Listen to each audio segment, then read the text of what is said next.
Bonsoir tout le monde.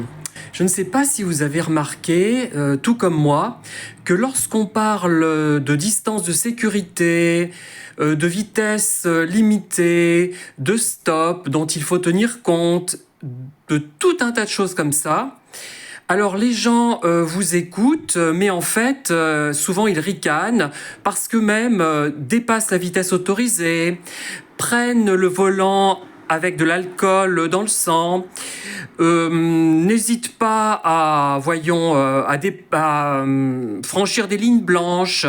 Ils n'hésitent pas non plus à vous coller aux fesses des gens qui sont devant eux. Donc ils minimisent le sujet.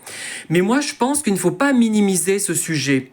Alors vous avez compris peut-être que si je parle autant de ce sujet en ce moment, c'est parce que un de nos chats a été donc renversé et a été tué par un véhicule, voilà. Alors, est-ce que le véhicule allait trop vite, comme l'espèce de taré, l'espèce de jeune taré qui a hurlé dans la rue il y a peut-être 1 an ou 1 an et demi, je ne sais plus, parce qu'il était rentré dans le banc et qu'il avait arraché le banc. Et j'espère qu'il a été sévèrement condamné, qu'il a passé quelques jours en prison. Au moins, j'espère qu'on lui aura retiré son permis.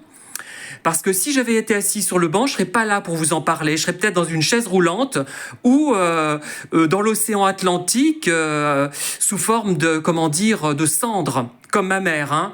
Peut-être pas à Lacanau, mais à un autre endroit comme ça.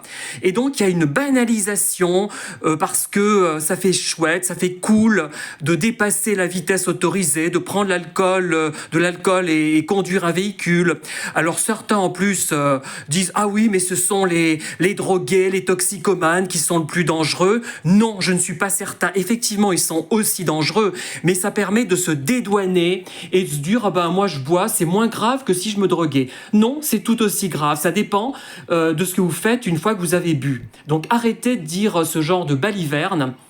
Par contre, vraiment, ceux qui se croient virils parce qu'ils dépassent la vitesse autorisée, parce qu'ils grillent des stops, parce qu'ils écrasent des chats, parce qu'ils font tout un tas de choses comme ça, méfiez-vous.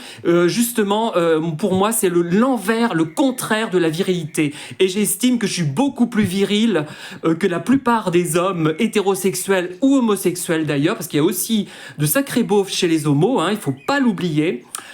Et j'ai envie de dire que si je surprends quelqu'un en excès de vitesse, si j'ai l'occasion de manifester, il se souviendra de mon nom, je crois. Hein. Merci en tout cas de m'avoir écouté. Bonne soirée.